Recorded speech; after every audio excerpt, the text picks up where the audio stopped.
Lieutenant Commander Alex Dietrich is a Super Hornet pilot from the FA-41 Black Aces of Lemoore, California, having logged over 1250 hours and 375 carrier-arrested landings while serving 2 combat deployments in support of Operation Iraqi Freedom and Operation Enduring Freedom in Afghanistan.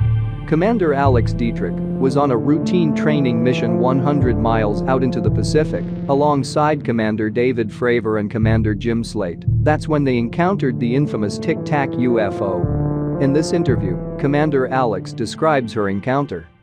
November 14th, 2004, and I just want to be careful because we know, right, that the science of the mind and the science of the memory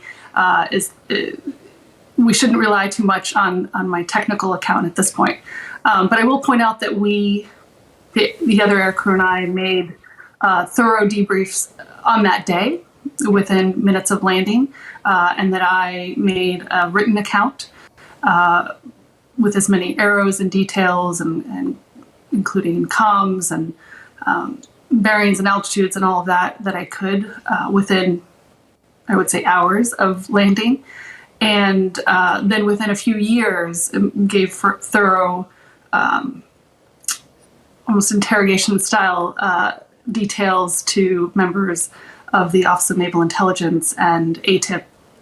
But I'll tell you overall, what happened was that we were on a routine training mission off the coast of Southern California, off the USS Nimitz, which is an aircraft carrier.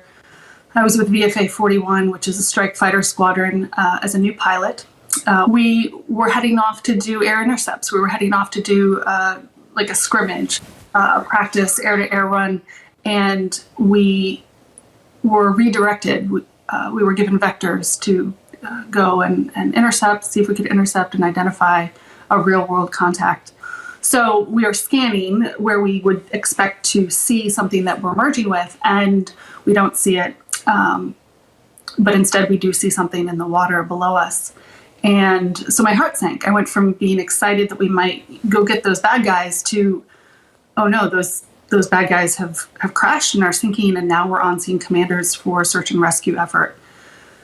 And then almost as soon as that happened, enter stage left, the Tic Tac, and that's what we affectionately refer to it as, because that's what it looked like. I get a lot of questions, well, what did it look like? And I say, have you ever had a Tic Tac? It looked like a little oblong, little from our perspective at our altitude, but about the size of a normal aircraft fuselage.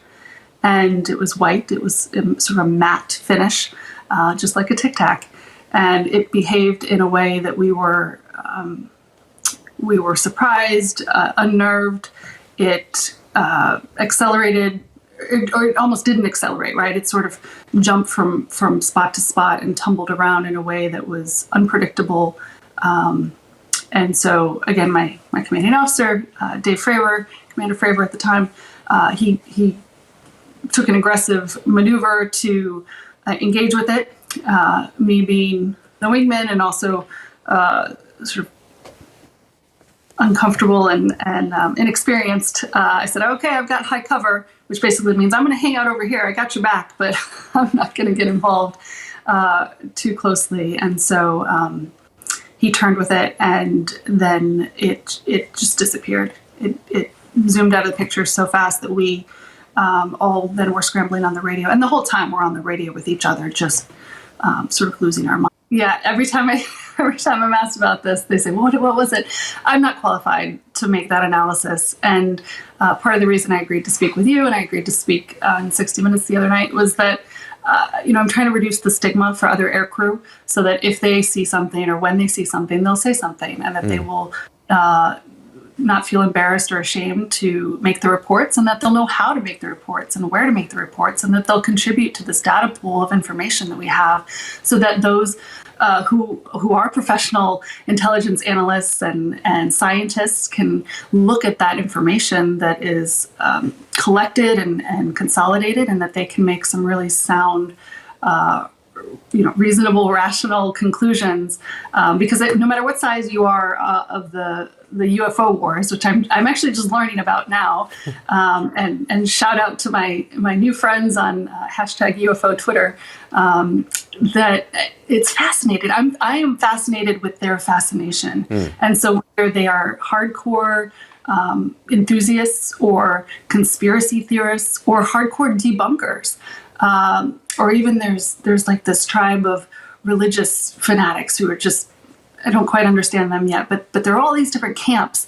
And at the core, no matter how much they're attacking each other, what I see is that they all want answers. They all want to know what it was. And we can't do that if we're just attacking each other, or if we're shaming each other, or sensationalizing it. We really have to cooperate and again, get more information, get more evidence so that we can come to some sound conclusions.